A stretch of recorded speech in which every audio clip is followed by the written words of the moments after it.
By the way, just to be super clear, the author of this book in real life, like at least in America, as you know, for human beings, of course, probably supports an age of consent of about 18 if you can pass a test, and 21 otherwise. That sounds about right for real life. Just being clear on that. Yes, beautiful. Chapter 2. Sanfor and Cormaxo, hidden deftly in cloaks, trudged through the crowds of the seasonal festival, which was celebrated on a large wooden platform located high up in the canopy of the elven city that had been so mean to them. The seasonal festival, which was celebrated seasonally, was all right as far as festivals went. It had some semi-interesting music, some pleasant food and beverage stands serving magical food and magical beverages, as well as non-magical versions of the same items. There were all sorts of craft shops, too, selling ugly, horrible handcrafted items no one wanted to see or look at. The crowds were somewhat dense, not too dense, but certainly containing enough people that it would be a catastrophe if someone turned into a plague-spreading zombie at this festival. It was the kind of festival you would go to in real life and get bored at after 2 hours. Personally, I think nothing beats the Renaissance Fair, which kicks the ass of any 2-bit seasonal arty bullshit festival. How should we do it? Sanfor whispered to Cormaxo. Grab one of them and force them to drink the potion? Put it into another drink? Maybe we can pour it into a cauldron they're serving as food. Patience, patience. There's a number of different approaches to this, Cormaxo said while stroking his metaphorical beard. We have plenty of time. Now the potion should work in smaller concentrations, but it's safest to give it all to one person. If a zombie infused with the full magical necromantic potency of the potion kills even just 1 or 2 other people, those people should very quickly also turn into zombies and start a chain reaction. Anyone killed, anyone, their bodies just become vessels for this destruction. Sanfor got sick to his stomach, feeling pangs of psychosomatic queasiness and guilt-ridden despair. This was brutality, madness, terrorism. He was no better than the society that so harmed him because he had sex with an 80-year-old, even though the sex was consensual by elven god and spirit standards. He was no better than the lunatic whelp who shot up his high school, who engaged in senseless mass murder. Bullying back definitely wasn't the right way to deal with bullies. Responding to violence and oppression with more harm was not right. It was wrong, but he was already in too deep. He longed so deeply for his love, Fifaha, for his beautiful princess, for the love of his life, who gave him such joy to think about, who made him quiver when he thought about her, who truly was an honorable, amazing thing for him to love and dream about. Perhaps it was all worth it. All the embarrassment and pain, all the intense suffering, the imprisonment, the violence before him and ahead of him, the ruination of his long life inasmuch as it could be considered normal. Perhaps it was worth the horror and insanity for that one moment of sex with her, of love-making, of passionate intercourse, of spiritual consent with her.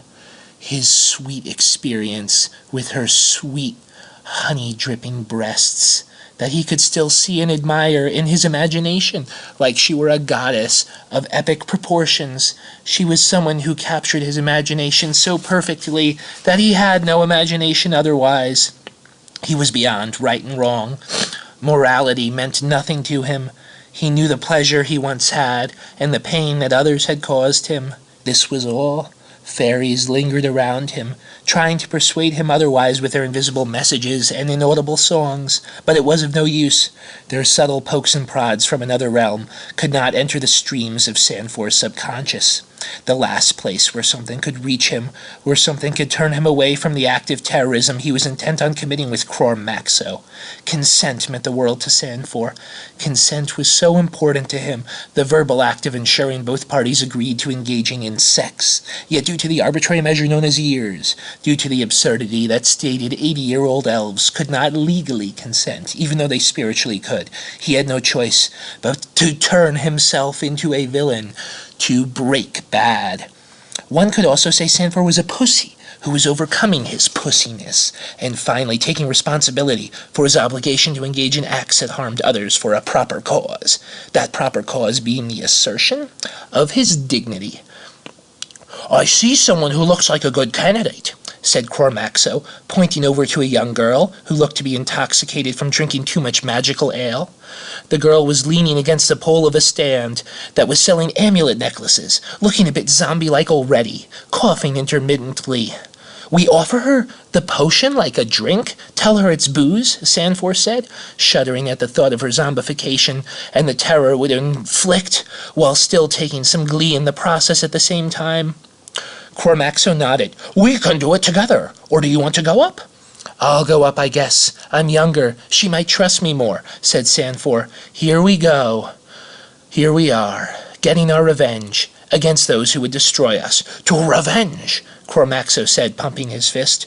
"The world is changing before us. There was a slave rebellion, too, out in the country. There's a horde of goblins, orcs, even some humans, all on a rampage. The system is getting what's coming to it." "I know," murmured Sanfor, gulping. "Let's do this." Cormaxo handed Sanfor a vial filled with the bubbling, putrid zombification potion. Sanfor stared at it for a bit, to admire its form, its composition, the power it held. He started walking towards the intoxicated girl, ready to hand her the potion and tell her it was a fancy cocktail, when all of a sudden he felt a magical force take control of his hand. Some kind of body control curse. He turned around, looked at Cormaxo, and smiled, all outside of his will. He then, like a puppet, led by a magical puppet master in another space and time in the heavens, took a swig of the potion, followed by another swig, and another, until it was gone. Cormaxo stared and started laughing, started cracking up hysterically. "Oh my God, I knew it! You old bastard necromancer, I knew it! We were going to be the start of the plague all along, us two. It's too funny. I should have known that was the plan. Make the kid do it." Cormaxo laughed before he took out a second vial of the potion and drank it himself, toasting to his old friend, ready to accept a thoroughly satisfying suicide, the turning of his body into an undead cannibalistic vessel that might via contagion destroy the elven society he hated so much. Sanfor was once again in control of his body. The curse that seized him lifted, but he knew now that another curse was soon going to be upon him. He stared at his hands as they started to tense up and turn charred and wrinkled. He could sense his imminent death as Sanfor the elf, and could also sense the utter power and electricity of the demonic magic that would soon overcome his body, before he faded away completely, with the next step for his soul being unknown, and the next step for his body certainly being life as a shuffling, flesh-eating corpse monster. He managed to picture Fifaha one more time, and bask in her flawless beauty and effervescent glow. He also managed to recall succinctly and intensely the glorious words of her consent to him, her verbal agreement, stating that it was perfectly okay for him to have sex with her, and also engage in all the related physical acts like cuddling and kissing that people generally engaged in during sex.